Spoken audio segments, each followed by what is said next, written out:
ಧರ್ಮೇಂದ್ರ ಪ್ರಧಾನ್ ರಾಜೀನಾಮೆಗೆ ಬಿಗಿಪಟ್ಟು ಜಂತರ್ ಮಂತರ್ನಲ್ಲಿ ಮುಂದುವರೆದ ಪ್ರತಿಭಟನೆ ಮಧ್ಯರಾತ್ರಿವರೆಗೂ ನಡೆದಿರುವಂತದ್ದು ಸಿಜೆಪಿ ಪ್ರತಿಭಟನೆ ಇವತ್ತು ಬೆಳಗ್ಗೆಯಿಂದ ಪ್ರತಿಭಟನಾಕಾರರ ಜಮಾವಣೆ ಆಗ್ತಾ ಇದೆ.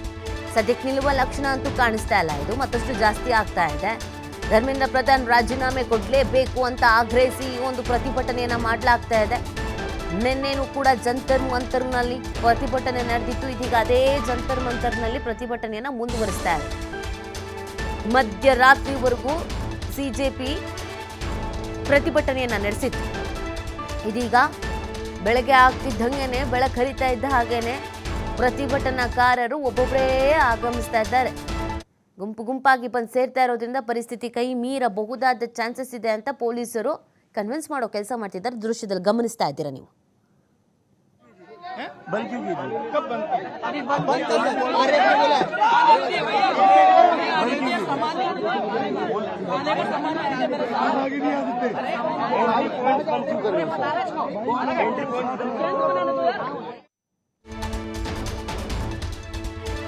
ಸಂಸತ್ ಚಲೋ ವೇಳೆ ಹಿಂಸಾಚಾರದ ಬಗ್ಗೆ ತನಿಖೆ 4 ಆಯಾಮಗಳಲ್ಲಿ ದೆಹಲಿ ಪೊಲೀಸರಿಂದ ತನಿಖೆ ನಡೀತಾ ಇದೆ. ವೈರಲ್ ವಿಡಿಯೋದ ಅಸಲಿ ಎತ್ತಿನ ಬಗ್ಗೆ ತನಿಖೆ, ಗಲಾಟೆ ವಿಡಿಯೋ ಬಗ್ಗೆ ತನಿಖೆಗೆ ಫೋರೆನ್ಸಿಕ್ ಮೊರೆ ಹೋಗ್ತಾ ಇರೋದು, ಪ್ರತಿಭಟನಾಕಾರರ ಗುರುತು ಪತ್ತೆಗೆ ಖಾಕಿ ಪ್ಲಾನ್ ಮಾಡಿಕೊಂಡಿದೆ. ಈ ಖಾಕಿ ಮೇಲೂ ಆರೋಪಗಳು ಬಂದಿದೆಯಲ್ಲ, ಮಾನವೀಯತೆ ಇಲ್ಲದಂತೆ ವರ್ತಿಸಿದ್ದಾರೆ ಅಂತ ಒಂದು ಗಂಭೀರವಾದಂಥ ಆರೋಪ ಬಂದಿರೋದು. ನಿರ್ದಯಿಯಾಗಿ ನಡ್ಕೊಂಡಿದ್ದಾರೆ, ತಲೆಬುರುಡೆ ಒಡೆದಾಕಿದ್ದಾರೆ ಅಂತೆಲ್ಲ. ಸೊ ಇದೀಗ ಯಾರ್ಯಾರು ಪ್ರತಿಭಟನಾಕಾರರಿದ್ರು, ಅಲ್ಲಿ ಏನೇನಾಯ್ತು ಅನ್ನೋದ್ರ ಬಗ್ಗೆ ಈಗ ಸಾಕ್ಷಿ ಹುಡುಕಕ್ಕೆ ಮುಂದಾಗಿದ್ದಾರೆ. CCTV, drone, body cam video ಪರಿಶೀಲನೆಗೆ ಒಳಗಾಗಿರೋದು. ಎಲ್ಲಿಂದ ಶುರು ಆಯಿತು, ಯಾಕೆ ಈ ಹಂತಕ್ಕೆ ಹೋಗಿ ತಲುಪ್ತು ಅಂತ. ನೆಸೆಸಿಟಿ ಇರಲಿಲ್ಲ ಈ ಪ್ರಮಾಣದಲ್ಲಿ ಆಕ್ರೋಶವನ್ನು ವ್ಯಕ್ತಪಡಿಸೋದು, ಪೊಲೀಸರು ವಿರೋಧವನ್ನು ವ್ಯಕ್ತಪಡಿಸೋದು, ಸಿಕ್ ಅವ್ರ ಮೇಲೆ ಬೀಸ್ ಬಾರಿಸಿದ್ದಾರೆ. ಹಾಗಾಗಿ ಇದು ಎಲ್ಲಿಂದ ಶುರುವಾಯಿತು ಅಂತ ಈಗ ಗೊತ್ತಾಗಬೇಕಾಗತ್ತೆ. ಮಾಹಿತಿ ಕೇಳಿದ್ದಾರೆ ಸರ್ಕಾರದವರು, ಯಾಕೆ ಈ ಹಂತಕ್ಕೆ ಹೋಯಿತು ಪ್ರತಿಭಟನೆ, ಕೊಡಿ ಡೀಟೇಲ್ಸು ಅಂತ.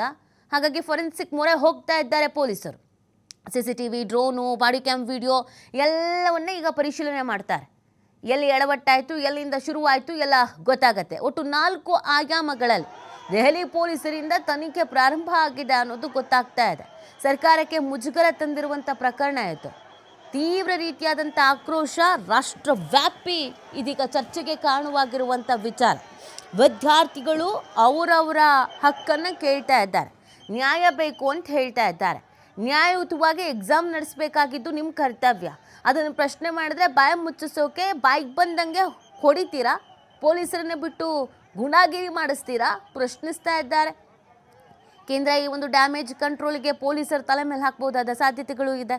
ಹಾಗಾಗಿ ಯಾಕೆ ಈ ಥರ ಆಯಿತು, ಯಾಕೆ ಪರಿಸ್ಥಿತಿ ಕೈ ಮೀರ್ತು, ನೀವು ಯಾಕೆ ಈ ರೀತಿಯಾಗಿ ಲಾಠಿ ಬೀಸಿದ್ರಿ, ಮಾಹಿತಿ ಕೊಡಿ, ವರದಿ ಕೊಡಿ ಅಂತ ಕೇಳ್ಕೊಂಡಿರೋದು. ಹಾಗಾಗಿ ಪೊಲೀಸರು ಇದೀಗ ತನಿಖೆಯನ್ನು ನಡೆಸ್ತಾ ಇದ್ದಾರಂತೆ.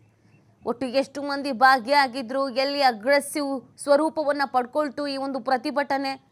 ಚೆನ್ನಾಗೇ ನಡೀತಾ ಇದ್ದಂಥ, ಆರಾಮಾಗಿ ನಡೀತಿದ್ದಂಥ ಪ್ರತಿಭಟನೆ ಈ ಮಟ್ಟಿಗೆ ಆಕ್ರೋಶವಾಗಿ ಕಿಡಿ ಹೊತ್ಕೊಂಡು ಧಗಿಸಿ ಉರಿಯೋದಕ್ಕೆ ಕಾರಣ ಏನು, ಇದೆಲ್ಲವನ್ನು ಕೂಡ ಇದೀಗ ತನಿಖೆ ಮಾಡಲಾಗ್ತಾ ಇದೆ.